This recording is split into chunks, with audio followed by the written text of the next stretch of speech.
Պարոն Պապոյան, քիչ առաջ ազգային ժողովի նախագահը ասաց, որ գազի գնի հետ կապված այն մեկնաբանությունները, այն հիշեցումները, որ Ռուսաստանից արվում են, թե Հայաստանին գազի գինը որքանով է վաճառվում եւ առհասարակ Եվրոպայում եւ այլ տեղերում ինչքան է, ասաց այդ խոսակցությունները, այդ հիշեցումները մշտապես են եղել եւ եթե ի վերջո դա գործնականում ինչ-որ փոփոխություն լինի, Հայաստանն էլ իր որոշումը կկայացնի եւ դուրս կգա հապկից եւ ԵԱՏՄ-ից, սա արդյոք զգուշացում է արդեն ռուսական կողմին, որ եթե գազի գինը թանկանա, ապա Հայաստանը կլքի այս երկու կառույցները եւ այսպիսի որոշման դեպքում կան հաշվարկներ նույն ԵԱՏՄ-ի հետ կապված, այդ դեպքում ինչ է լինելու Հայաստանի տնտեսության վիճակը, որովհետեւ առնվազն այս պահին իշխանության դիրքորոշումը այն է, որ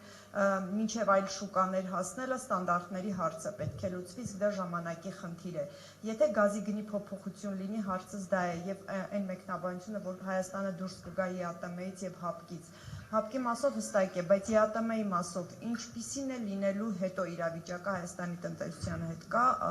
պատկերացում Հայաստան։ Ես կարծում եմ, որ իրականում գազի գինը չի փոխվի, որովհետեւ Հայաստանը կարծում եմ գործընկերներին անհրաժեշտ է որ մնա եւ հապկում եւ ԵԱՏՄ-ում, իսկ եթե պետք է Հայաստանը չստանա այդ օգուտները, ապա այդ պարագայում ինչու պետք է մնա այդ միության մեջ։ Կսկսվի այլ միության մեջ գործընթաց ավելի արագացված կերպով։ Սա մեկ, իսկ ինչ է եղել Հայաստանի հետ մինչև ԵԱՏՄ-ն։ Ոչ մի բան։ Այսինքն ըստ էության այնպես չի, որ ԵԱՏՄ-ի մտնելուց հետո Հայաստանի տնտեսությունում ինչ-որ աստղաբաշխական աճեր են արձանագրվում, հիշեցնեմ ուզես, որ 13, 14, 15, 16 թվականներին տնտեսական աճ եղել է 1-2%, նույնիսկ 16-ին աճ չենք ունեցել, այսինքն այդ ԵԱՏՄ-ում դրական զարգացումները դրանք սկսել են դրանի այդ թվականից հետո եւ բացարձակապես իմ կարծիքով կապ չունեն ԵԱՏՄ-ի հետ, կապ ունեն մեր տնտեսության զարգացումների հետ եւ Հայաստանը ինչպես որ իմ կարծիքով եւ նաեւ օրինակ ոնց է Վրաստանը աշխատում Ռուսաստանի հետ, ինչպես է Ուզբեկստանը աշխատում Ռուսաստանի հետ, ինչպես է Ադրբեջանը աշխատում Ռուսաստանի Դաշնության հետ, ԵԱՏՄ-ի անդամ երկրներ չեն, չէ՞։ Այնպես որ եւ ի վերջո Հայաստանը ԵԱՏՄ-ին շատ բան է տալիս։ Այդ թվում Հայաստանի տարածքով շատ ապրանքներ են գնում ԵԱՏՄ տարածք, որոնք ԵԱՏՄ երկրներին պետք են։ Այսինքն ԵԱՏՄ-ից դուրս գալու Ես ուզում եմ ասել մենք մեր կարևորությունը եկեք չգնահատենք եւ ես շատ լավ գիտեմ մենք ինչ կարևորություն ունենք։ Իսկ որ ասում եք գազի գինը չի թանկանա, դա մեկնաբանություն։ Դա իմ կարծիքն է, որովհետեւ Հայաստանը ԵԱՏՄ-ին շատ պետք է, իմ կարծիքով, եւ այդ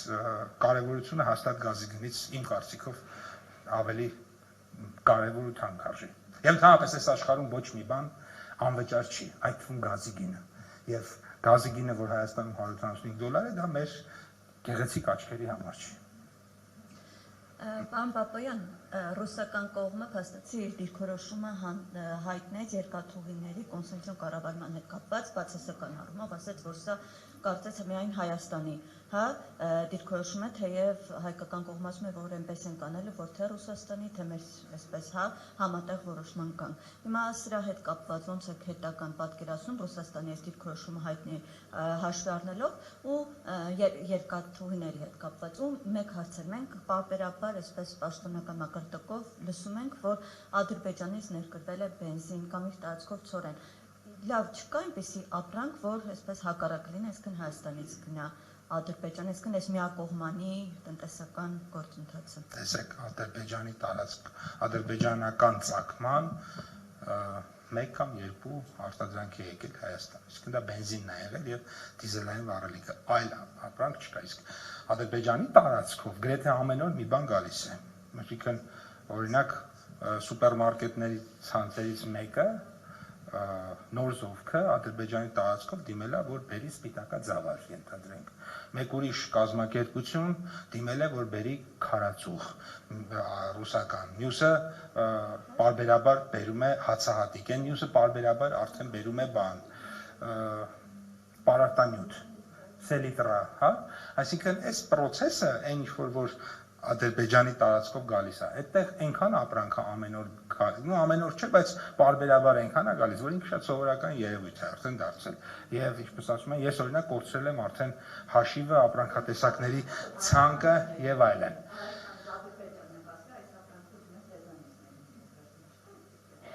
Ինչ կա այդպիսի ապրանք, կոնկրետ հայտ եղել է եւ կոնկրետ հետաքրքրություն է եղել բանի փայլատի թղի նկատմամբ եւ կոնկրետ կոդի փայլատի թղի համար ադրբեջանական կողմը խնդրել է կոնկրետ գին եւ մեր արտադրողը տվել է, այսինքն ամենաերկար բանակցությունը որ գնացել է, այսինքն ցանկերը փոխանակվելուց հետո դա եղել է որ այսինչ հաստության փայլատի թղը մեզ հետաքրքրում է, կարող եք ասել ինչ ծավալով ինչ ժամանակում եւ ինչ գին կարող եք տալ։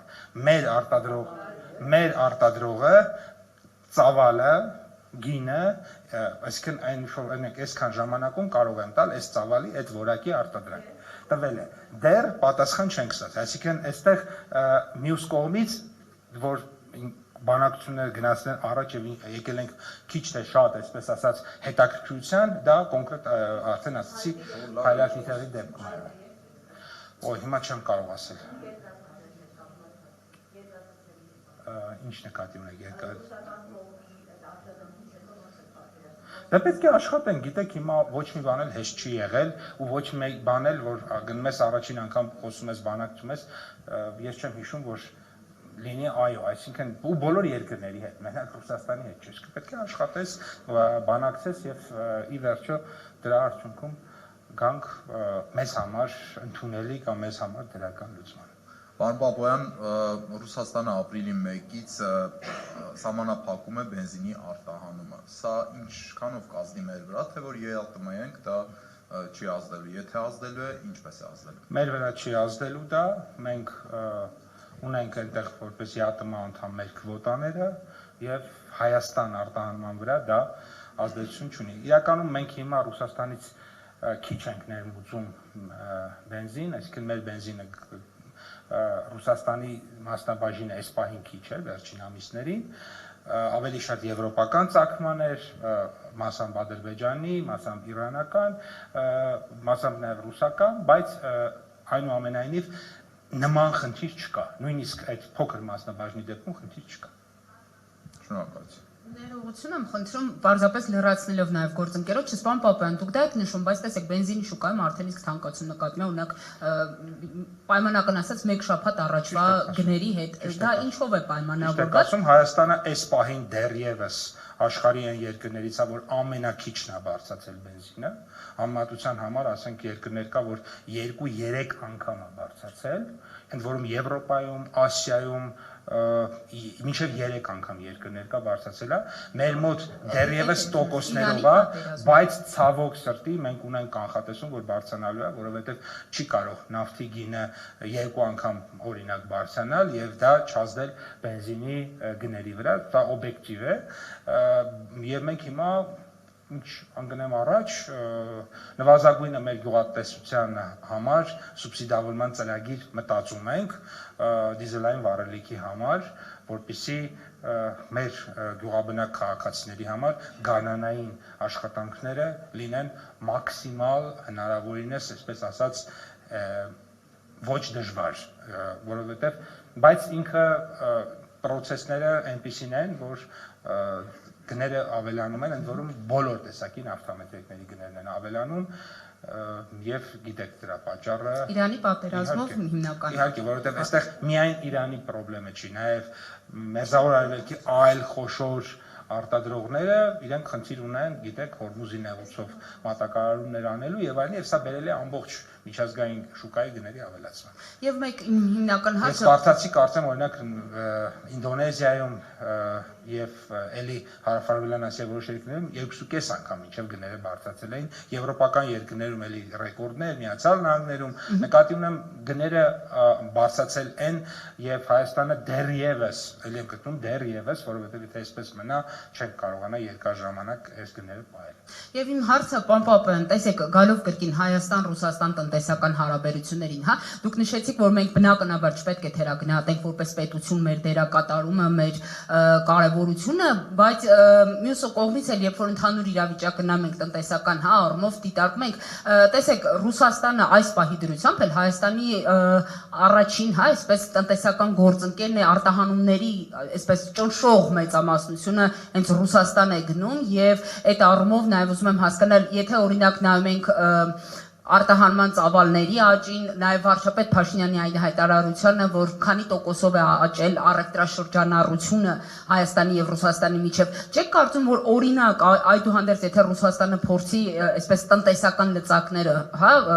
օգտագործել քաղաքական որոշ հարցերում, մենք այդ դեպքում կարող ենք ունենալ լրջագույն խնդիրներ եւ այս դեպքում մեր նաև մեր արտահանողները, տնտեսվարողները բավականին լուրջ այսպես տնտեսական պատասխանեմ ու գնամ որտեղ պրոբլեմի առաջ կկանգնես, համաժողովը սկսում ենք ճիշտ եք ասում եւ այո Ռուսաստանի համար կենսական կարևոր բազմաթիվ ապրանքներ երրորդ երկրներից գալիս են Հայաստան ու գնում են Ռուսաստանի Դաշնություն։ Դա մեկ եւ դա մեր առևտրաշրջանառության իմաստն է կազմում եւ երկրորդը այո ես ասացի որ խնդիրներ իհարկե կլինեն բայց այդ պարագայում էլ ինչ եթե պիտի մենք ԵԱՏՄ-ում լինելով ունենանք խնդիրներ այդ դեպքում չենք լինի մենք ԵԱՏՄ-ում։ Սա այսինքն ո՞րն է իմաստը մնալ ԵԱՏՄ-ում եւ հապկում, եթե մենք պիտի ունենանք տնտեսական խնդիրներ էլ։ Շնորհակալություն։